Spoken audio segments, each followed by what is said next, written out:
California, 2014. We've got 10 local challenges. We're reaching 2,500 kids a year. I have a goal, a personal goal. 5 years from now, I want to reach 35,000 kids from San Diego County to the Oregon border. Every year, there's more and more teachers that get excited about it, more and more principals that get excited about it. We hear the Twitter amongst even the parents at a school. We have 4th graders and 5th graders that are so looking forward to the You Be the Chemist Challenge when they're in 8th grade that that's all they talk about come springtime. The thing that I like most about this competition, it's an individual competition. It puts the responsibility on the kids themselves, so they're not part of a group. But we also feel that the kids that work in a group actually tend to do very well.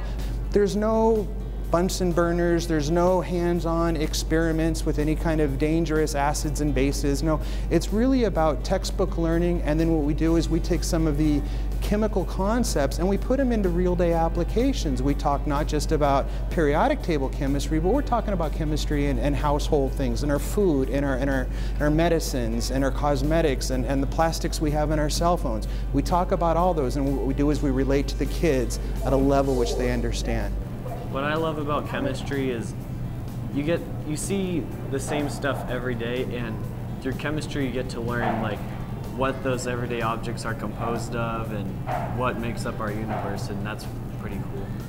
I think it's been great because it's real life, and with kids, in order to learn science, they really have to know real life situations. In my situation, I'm teaching 8th grade physical science, and we teach the chemistry. This reinforces the chemistry principles and concepts, and it's just really great because it helps them see that there is an endpoint to all this, and there's a good reason for learning chemistry. I like chemistry because it pretty much gives us a deeper understanding of many things in life. I like to be testing the boundaries of certain elements and to like play around with it, what works and what doesn't work.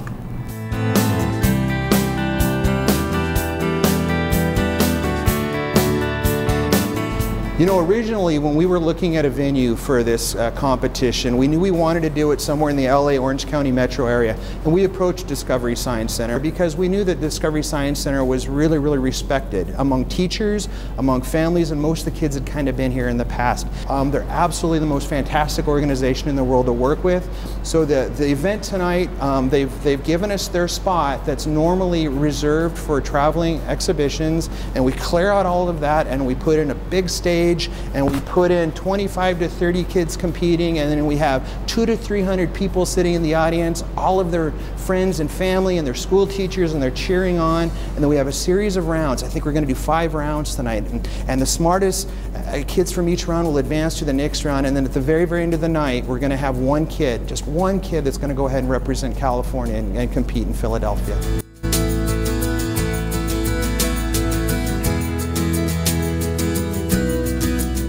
I like that the program melds with what I'm already teaching. So it's basically teaching what I'm already teaching, but it builds on it, makes it a little bit deeper, more complex, more in-depth for the students than what we see in science already. The fact that the program is free of charge and it doesn't cost me anything to have the program or the competition is amazing. I'm from one of the lowest income schools in Los Angeles, so it helps us a lot. The kids get super motivated and excited and want to compete. This year I had more than last year, and they wanted to beat the others. They just wanted to be on top.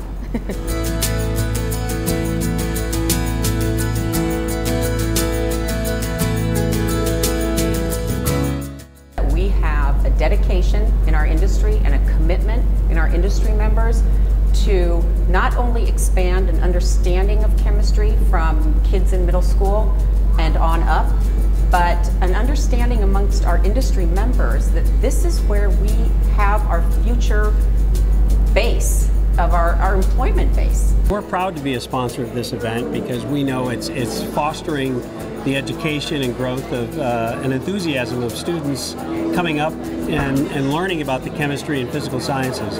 Why that's important is because without that, we aren't going to advance our own industries, 1. 2, we're finding out that the world is getting more and more technical as we go along, and without kids learning about these things, they're not going to be informed electorate. And we need a population that understands that so we can move forward as an organization and as a society.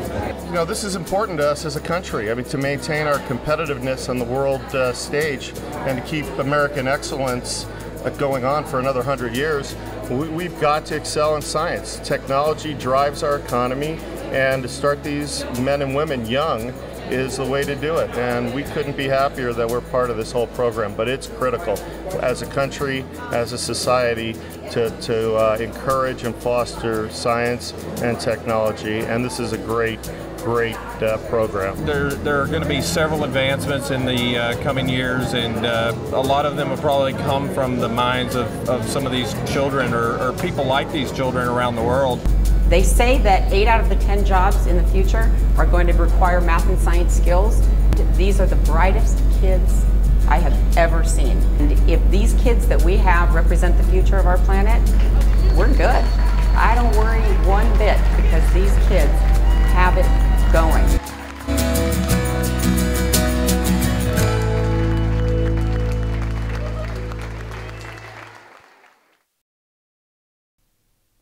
For more information about the California You Be the Chemist Challenge, visit the Chemical Educational Foundation's website at chemed.org.